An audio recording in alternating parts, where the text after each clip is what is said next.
Boa noite a todos. Então, hoje, 9 de outubro de 2019, vamos estudar a obra Brasil, Coração do Mundo, Pátria do Evangelho, dando continuidade ao capítulo 7, Os Negros do Brasil. 16º estudo. Que Jesus nos conduza e nos intua para o bom êxito do dia. Nós estamos na página 49. A Conceição pediu para a gente voltar um pouquinho para falar o início do parágrafo. A gente vai dar uma lida rápida e volta falando, tá bom? Irmãos, exorta ele comovido. Até o coração do Divino Mestre chegaram os vossos apelos de socorro espiritual. Da sua esfera de brandos arrebóis cristalinos, ordena a sua misericórdia que as vossas lágrimas sejam enxugadas para sempre. Só um minuto, fazendo o flashback de que isso é Ismael falando com o povo que está na crosta terrestre que Jesus falou, né? Que ele chegou muito sofrido lá pedindo para o mestre que a escravidão estava acontecendo, e o mestre diz para ele que a dor é o pão substancioso que lava todas as manchas da alma. E aí Ismael está indo lá falar com o pessoal na crosta da terra, e esse é o discurso dele com o povo da crosta que está em sofrimento, né? O ensejo novo de trabalho se apresenta para a redenção das vossas almas, desviadas nos desfiladeiros do remorso e do crime. Há uma terra nova, onde Jesus implantará o seu evangelho de caridade, de perdão e de amor indefiníveis. Nos séculos futuros, essa pátria generosa será a terra da promissão para todos os infelizes. Então, essa terra da promissão para os infelizes, ele está falando do Brasil. E fazendo o link com a aula de ainda agora, né, nós não viemos a passeio. Nós temos um trabalho que é de redenção para nós mesmos. E pelos nossos erros, nós temos um trabalho bem dignificante que vai demandar, como toda obra fala, de esforço e trabalho nosso, no bem, na caridade. E lógico que com isso vem a dor que baixa nosso nariz, que faz a gente se compadecer da dor do outro também. Então passa a ser a nossa dor, a minha dor no outro, e a gente se irmana nisso e melhora. Com certeza a gente vai melhorando cada vez que a gente sai daquela zona de conforto que a gente está acostumado e pega um sofrimento e daquilo a gente amadurece e ajuda mais gente do que quando a gente está feliz e só falando sem nem pensar às vezes, né? Aqui nesse pedaço, nessa fala de Ismael, ele está se dirigindo àqueles que estão nas grutas, aqueles que estão no sofrimento maior. E nos capítulos, nos parágrafos anteriores, nós sabemos que são aqueles infelizes que fizeram toda aquela parte difícil da Europa, das guerras e das revoluções. Então, é uma forma de sensibilizá-los para o trabalho que eles vão ter que enfrentar. Essa terra da promissão é mostrar se a possibilidade de eles aceitarem isso e resgatar e ter uma nova vida que será realmente num local que é uma pátria espetacular, a terra da promissão. Tá entendendo? É nessa fala de Ismael que é a promessa para aqueles irmãos sofredores de uma possibilidade de vida melhor. E fica claro de novo que, assim, a promessa de felicidade não é para gozar, é sofrimento, é trabalho. Então, assim, o nosso resgate é trabalho, né? Dos seus celeiros inesgotáveis sairá o pão de luz para todas as almas. Mas preciso se faz nos voltemos para o seu solo virgem e exuberante, a construir-lhe as bases com os nossos sacrifícios e devotamentos. De novo, sacrifício e devotamento, né? Ali encontrareis nos carreiros aspérrimos. Carreiros é caminho estreito, né? Nos carreiros aspérrimos da dor, que depura e santifica, a porta estreita para o céu, de que nos fala Jesus nas suas lições divinas. Um parêntese para a porta estreita, que a gente sempre ouve, né? A porta larga e a porta estreita. E eu, estudando algumas coisas, encontrei uma explicação que eu achei muito interessante e que realmente vale. Que é assim, por que a porta é estreita? Né? Que porta é essa? E diz que a única porta é Jesus. Só tem ela, só tem essa porta. E essa porta é o amor, né? E a gente acha estreita porque todo mundo diz, nossa, como é difícil amar como ele. Mas essa é a porta estreita. Aí ficou bem claro dizer, que porta é essa? É Jesus. Aprendereis no livro dos padecimentos salvadores a gravar na consciência os sagrados parágrafos da virtude e do amor, na epopeia de luz da solidariedade, na expiação e no sofrimento. Então, onde que nós vamos aprender? No livro das felicidades, nos livros dos gozos, dos passeios e excursões? Não, no livro do padecimento salvador, né? Então, é isso que vai gravar na consciência os sagrados parágrafos de quê? Da virtude e do amor. Nesse grande poema, né, que é a epopeia de luz da solidariedade na expiação e no sofrimento. Então, de novo, aquilo que a gente falou, não é nos gozos da vida, vai ser nos sofrimentos que a gente vai se irmanar e a gente vai crescer e a gente vai poder... A epopeia de luz da solidariedade. Então, assim que a gente vai caminhar juntos e irmanados mesmo, é quando o sofrimento chega.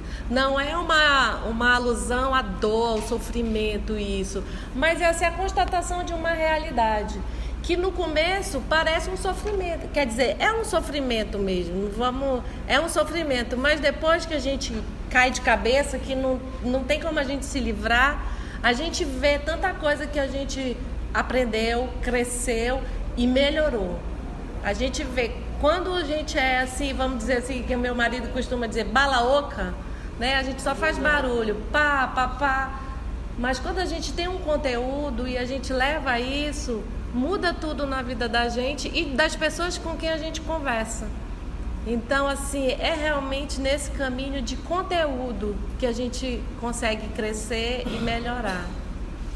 Sabei que todas as aquisições da filosofia e da ciência terrestres são flores sem perfume, ou luzes sem calor e sem vida, quando não se tocam das claridades do sentimento. Então, assim, tudo que a gente aprender aqui de ciência, de espiritismo, de doutrina, isso vale muito, mas não é pra gente chegar e dizer, tá sofrendo? Algum aprontou. Com certeza, vocês têm que saber a lei do karma. Então, quer dizer, é uma filosofia, existe, mas se não tiver amor, ela fica seca, fica sem perfume. Então, você sabe que quando você erra, você não quer ser pisado, não quer essa frieza com você, né? Então, quando você passa por isso, você leva um amor, diz, você errou, mas vamos lá, vamos pra frente, vamos junto. Olha, eu também já fui, então muda todo o discurso, né? Não é só aquilo de, sair, boa peça não foi. Já... Isso a gente fala de brincadeira aqui, né? Gente, a gente veio da Revolução, já enforcamos muita gente, agora vamos aguentar aí o que vem pela frente. Isso a gente fala brincando. Mas numa hora de conversa, de diálogo, na dor do outro, que a gente seja um ser humano, que leve o que a gente tem de conhecimento, mas com amor, né? Porque só dizer assim, prepara que isso aí, ó. Não, a gente muda quando a gente já passa por isso, né? Aqueles de vós que desejarem o supremo caminho, venham para a nossa oficina de amor, de humildade e redenção. E aí, procurei o significado de oficina e diz assim: casa ou local de trabalho, aula ou curso prático sobre uma atividade. Então o Brasil é essa casa para a gente aprender uma atividade. E pelo que diz aqui, é a atividade da solidariedade e do amor. Porque parece-nos que já viemos de outros lugares que aprendemos as filosofias, as ciências, mas isso não tocou nosso coração. Então agora no Brasil, essa oficina bendita é que vamos aprender essa lição do coração.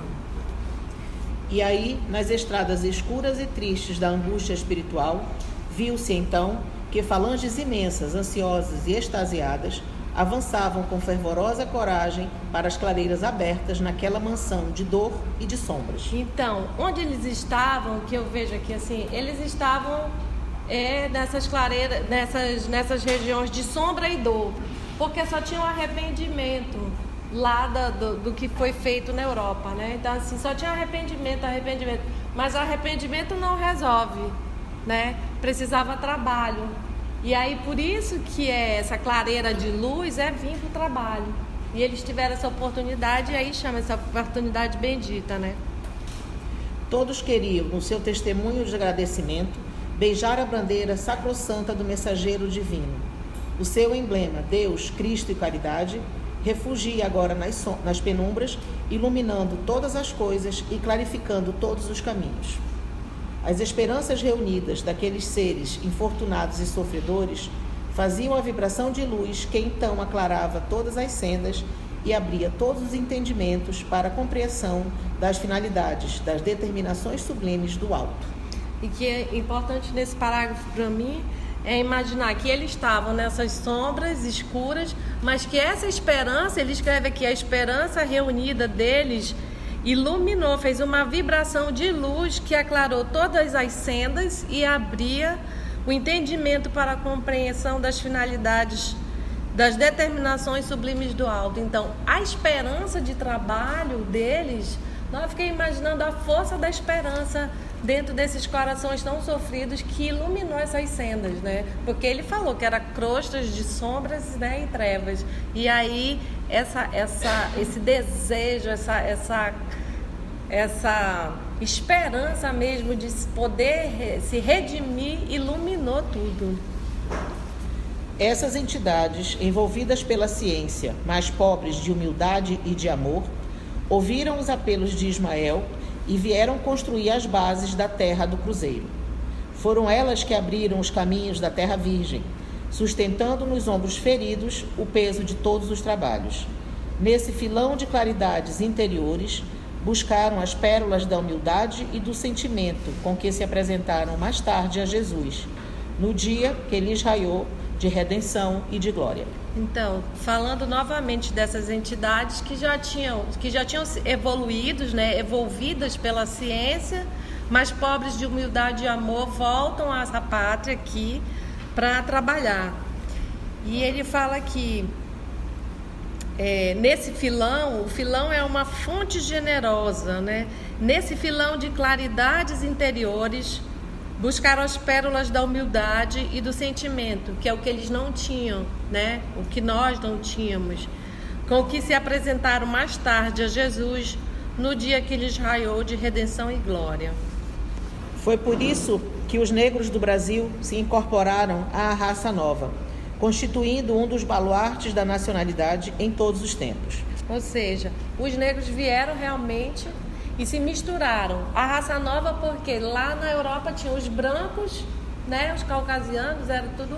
Então aqui veio, misturou com o negro, o índio, o branco, e aí dá essa nova raça que a gente acaba sendo, né? Com as suas abnegações santificantes e os seus prantos abençoados, fizeram brotar as alvoradas do trabalho depois das noites primitivas. Uma das coisas que a gente, estudando a história do Brasil na escravidão, é perceber como eles foram submissos mesmo, porque tem um livro que fala sobre os indígenas. Os indígenas, eles não aceitaram essa submissão tão assim, eles fugiam, eles matavam. E os negros aceitavam e vinham. E a gente sabe que o homem negro, ele é muito maior do que o homem branco, né? Assim, de força, de tamanho. E realmente eles eram submissos. E isso é de impactar. Quando eu estudava, eu sempre pensava isso. Nossa, por que eles deixavam? Porque se eles se reunissem e matassem um feitor, uma coisa, eles eram muito mais fortes. E aí, então, tem uma coisa dentro deles que é assim, né? Tem essa resignação que vem de algum outro lugar que a gente vê agora de onde, né? Na pátria do Evangelho, têm eles sido estadistas, médicos, artistas, poetas e escritores. Negros que fizeram a história. E ele cita assim, os 10 mais importantes. Ele diz, primeiro negro importantíssimo no Brasil, que fez a nossa história, Nilo Peçanha, foi nosso presidente da República. Ernesto Carneiro Ribeiro, ele era biomédico, professor, linguista, filólogo. É o Cruz de Souza, é o Oswaldo Cruz, Sanitarista e infectologista. né? Carolina Maria de Jesus, essa coisa. Luiz Gama, também não peguei. Dragão do Mar, foi um pioneiro, um escravo também, de uma liderança extraordinária, e que ele foi um pioneiro da abolição da escravatura. A mãe Menininha do Cantuá, na Bahia. Quem foi que ainda não ouviu falar na mãe Menininha do Cantuá? Ela é símbolo da tolerância religiosa. O padre José Maurício, José do Patrocínio, Alta de Souza, que na biografia diz que ela era poetisa, romancista. Depois ele entra assim, para aqueles artistas populares, mas que colocaram a nossa arte musical diante do mundo todo com um fascínio enorme, como Ataúfo Alves, Pixinguinha, Cartola, Elisete Cardoso, Dorival Caymmi. Todos eles foram negros famosos. Ainda tem outra coisa também que eles falaram na Chica da Silva. Ele fala que foi a rainha das Américas, ela casou com o governador de Pernambuco, foi uma das mulheres mais ricas do Brasil. Depois ela foi para Portugal, teve 4 filhos que foram estudar em Coimbra. Aí teve José Maurício Nunes Garcia, que era músico, compositor, multi-instrumentista, regente, compositor. Dom João chamava de vez em quando para conversar com ele e para pedir regesse e musicalizasse determinados atos, religiosos ou não. Antônio Francisco Lisboa, o Aleijadinho de Minas Gerais. Ele trabalhou na arte colonial barroca. Ele é comparado aos maiores gênios europeus. Francisco Montezuma, ele recebeu até o título de visconde, deram um baronato, ele nem quis. E ele era advogado, jurista, deputado, foi diplomata e embaixador. Ernesto Carneiro Ribeiro, esse era um gênio linguístico. Ele era baiano, ele fez a primeira gramática portuguesa, organizou a língua portuguesa de uma forma assim para dar o formato de gramática. Foi a primeira gramática portuguesa. Era autodidata. Imagina que se isso não é reminiscência, né? E ele foi o revisor do primeiro Código Civil do Brasil, professor de Rui Barbosa. Quer falar, Claudinha? Quando a gente começou o estudo, eu lembro que, acho que foi no segundo estudo, eu tinha uma preocupação em relação a essa missão. Pelo momento que a gente vive o país. Eu lembro bem que Conceição trouxe uma fala do Humberto de Campos, né? Que essa missão é como pátria evangelizadora. A nossa missão não é política. A nossa missão é de evangelizar o mundo. E que, por consequência, o processo de evangelização, ele vai acabar repercutindo em todas essas angústias políticas, históricas, sociológicas, enfim, que a gente assiste. A nossa missão como pátria evangelizadora é que vai reformular a maneira como nós nos relacionamos em todas as esferas, com mais fraternidade, com mais caridade, envolvendo política, economia, para que a gente efetivamente seja um país fortalecido. Mas a base disso é a evangelização. E assim, o que o livro coloca também é um momento histórico onde no mundo todo o negro não era nada, né? E dentro da história do Brasil, desde o início, ele teve essa oportunidade de se fazer presente, seja pelo que fosse, a ter acesso às escolas, às faculdades, ao rei. O rei, aqui como ela falou, chamava, né? Então, assim, essa capacidade de um novo povo que acolheu o diferente é colocado nesse momento histórico. Mas a gente sabe que a gente vê que a Terra é um planeta de transições constantes, né? E o Brasil já saiu de um auge e hoje nós estamos numa outra fase.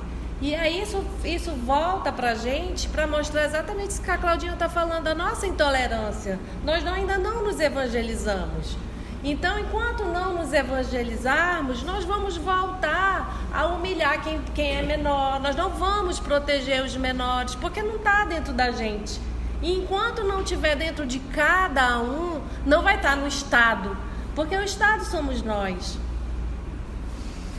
Em nenhuma outra parte do planeta alcançaram, ainda, a elevada e justa posição que lhes compete junto das outras raças do orbe, como acontece no Brasil, onde vivem nos ambientes da mais pura fraternidade.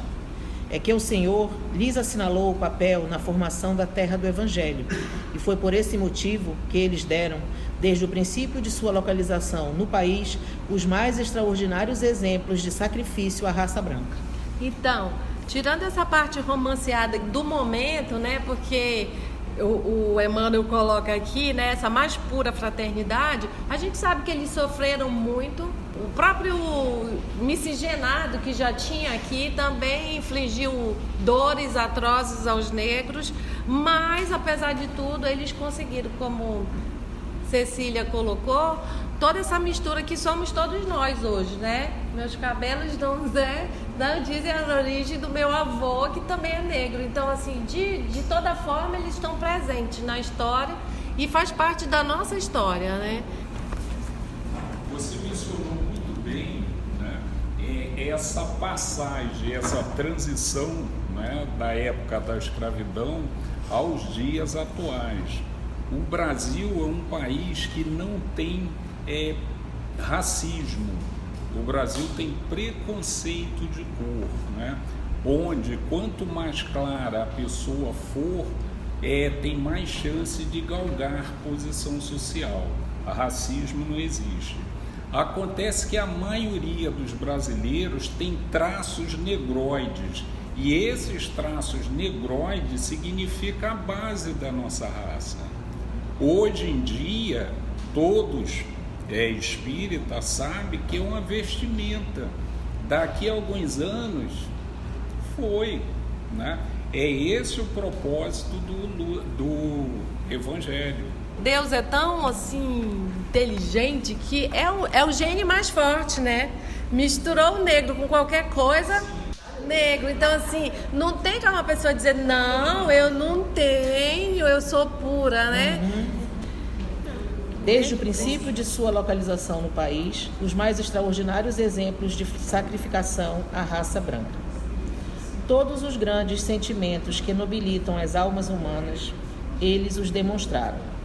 E foi ainda o coração deles, dedicado ao ideal da solidariedade humana, que ensinou aos europeus a lição do trabalho e da obediência, na comuna fraterna dos Palmares, onde não havia nem ricos nem pobres, e onde resistiram com o seu esforço e a sua perseverança por mais de 70 anos, escrevendo, com a morte pela liberdade, o mais belo poema dos seus martírios nas terras americanas. Palmares. Foi um quilombo da era colonial brasileira. Localizava-se na Serra da Barriga, na então capitania de Pernambuco, região hoje pertencente ao município de União dos Palmares, no estado brasileiro de Alagoas. Conheceu seu auge na segunda metade do século XVII, constituindo-se no mais emblemático dos quilombos formados no período colonial. Resistiu por mais de um século o seu mito de transformar-se em moderno símbolo da resistência do africano à escravatura.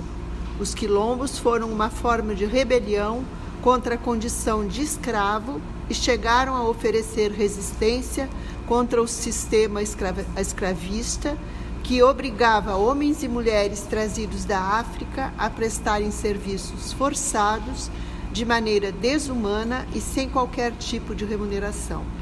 Foi na então capitania de Pernambuco que Ganga Zumba e outros escravos fugidos formaram o Quilombo dos Palmares. Todos os grandes sentimentos que nobilitam as almas humanas. Quais são esses sentimentos, né? A gente pode ver a resignação, o sacrifício, né? A dor de ser separado de um filho, da família. Tudo isso passa como exemplo. A gente vê as histórias deles e se comove também hoje, né? E se comove porque hoje a gente reconhece neles ser humano, porque antes não eram considerados seres humanos. Que nobilitam as almas humanas, eles os demonstraram.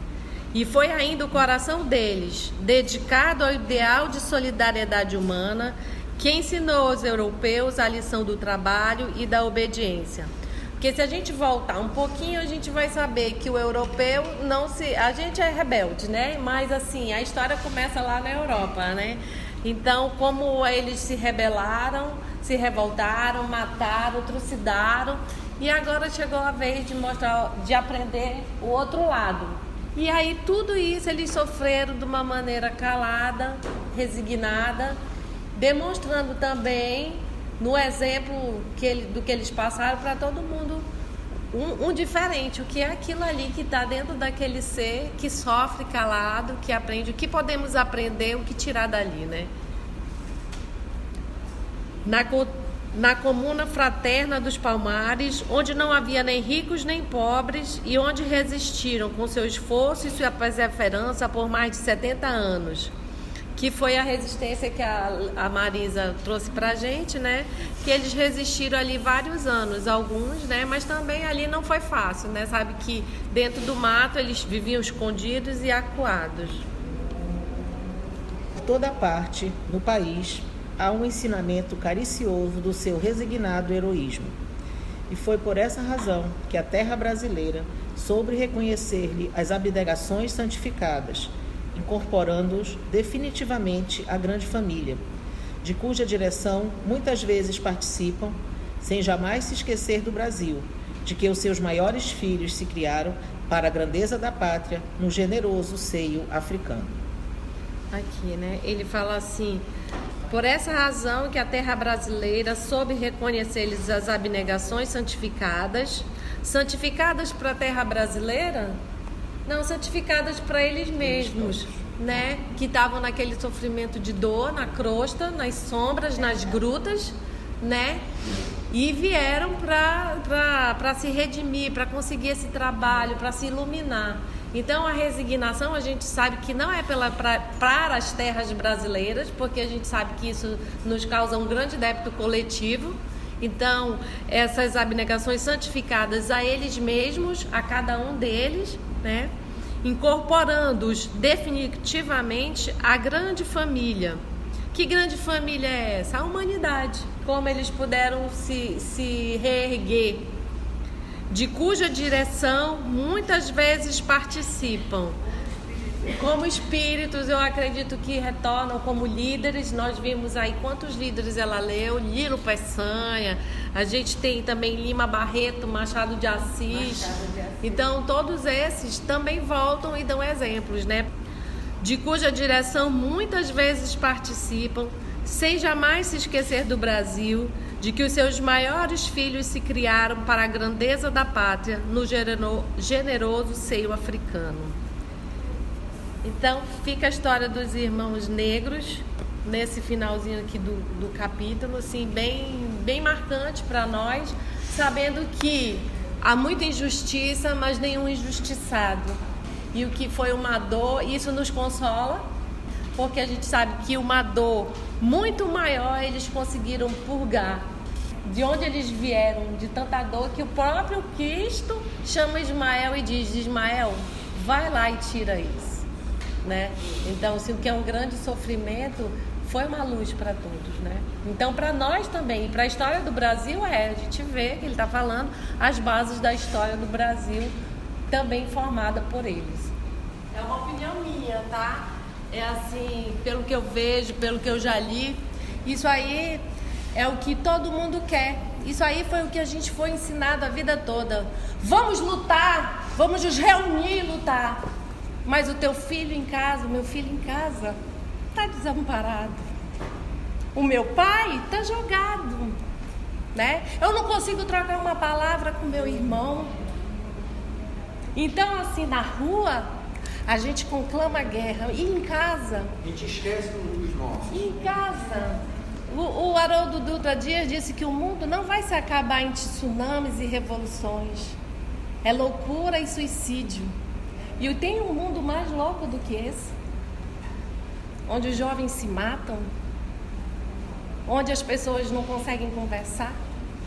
Então eu acho que o de dentro, o da nossa casa, se espalha. Porque quando a gente sabe que tem um lar amoroso, a gente gosta de visitar aquele lar, porque sai um exemplo. Então, é essa mudança que nos cabe. Por que a gente não gosta de reunião de condomínio? Porque as pessoas não se amam, não são fraternas para discutir uma coisa e sai briga. E quem quer sair da sua casa por uma briga? Parece pouco porque a gente foi ensinado que bom, mas a gente já viu a Revolução Francesa, todo mundo se uniu e destruiu e para dentro. Então eu acho que o grande aprendizado é a gente ver que isso não é pouco, que a oração é uma força importante, que não é pouca. Só queria comentar também com um aprendizado meu, exatamente onde você colocou. Eu também achava, tá certo, e também pensava que a nau estava à deriva, mas não está não. Nós achamos, pode até pensar e até ter esse sentimento, porque ainda o nosso nível de compreensão ainda não atingiu essas lições maiores. Mas a nau não está à deriva, nunca esteve em nenhum momento da existência desse planeta, desde a sua formação. Mas certamente quando nós nos distanciamos desse entendimento, vem essa sensação. Ao próprio exemplo, estamos lendo aqui, quando muitas das vezes Ismael, eleito para governar este país, disse vai ao colo do Cristo por diversas vezes, por ter exatamente esse sentimento, por estar sentindo-se à deriva. Mas todas as vezes que vai, Cristo levanta a bandeira, não estás sós, não há desassistência, mesmo naquelas maiores dores e maiores sofrimentos. Vai lá e levanta teus irmãos e continua. Nós estamos passando momentos muito difíceis no nosso planeta, em todas as nações. O nosso país está atravessando muitas diferenças, ainda não conseguimos nos encontrar, mesmo já reconhecendo o direito do branco, do índio, mas ainda nos desencontramos. Um dia não vai chegar, esse momento vai chegar. Mas a deriva nunca estivemos, não estamos e nunca estaremos. Então, meus irmãos, muito obrigada pela atenção. E vamos hoje encerrar, fazer a oração, né, Cecília? Então vamos agradecer, né, esse momento que realmente nos toca, de tanta dificuldade que a gente tem. E vamos agradecer a Jesus. Jesus amado, Mestre Divino, mais uma vez te agradecemos a oportunidade de aqui estar e de aprender com as lições do nosso passado, do povo que ainda na rebeldia aprendeu com a dor que o pão substancioso não é doce, mas tem um doce resultado, um doce engrandecimento nas almas que tanto precisam. Que nós também saibamos aceitar esse pão amargo cruel, às vezes nos parece, mas que é a única luz que podemos ter no momento, porque ainda somos pequenos, somos ovelhas perdidas ainda que procuram Tua luz. Sê conosco hoje e sempre, Senhor, nos ajuda a levar um pouquinho dessa luz onde estivermos.